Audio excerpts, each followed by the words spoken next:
ഓം നമഃ ശിവായ. ഓം പഞ്ചേന്ദ്രിയങ്ങളെ തന്മാത്രാമോചനം ചെയ്യിക്കലാകുന്നു പ്രത്യാഹാരം ഹരേ. സ്വർഗനരകത്തിലെത്തിക്കും ഇന്ദ്രിയം കീഴിലാക്കേണം ശിവഭക്തി നേടുവാൻ.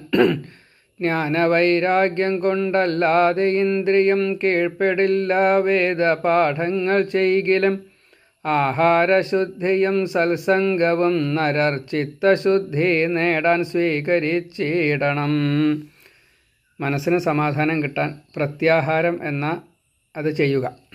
അതിന് വേണ്ടത് സത്സംഗം വേണം, ആഹാരശുദ്ധി വേണം, ഇന്ദ്രിയങ്ങളെ നമ്മൾ കീഴ്പ്പെടുത്തണം. എവിടേക്കാണോ നമ്മുടെ ഇന്ദ്രിയം പോകുന്നത് അവിടെ നിന്നും ഭഗവാനിലേക്ക്, ശിവനിലേക്ക് കൊണ്ടെത്തിക്കണം. സ്വർഗവും നരകവും തരുന്നത് ഇന്ദ്രിയങ്ങളുടെ ഈ വിഷയങ്ങളിലേക്കുള്ള പൂവാണ്. ആ പൂവലിനെ നിർത്തണം.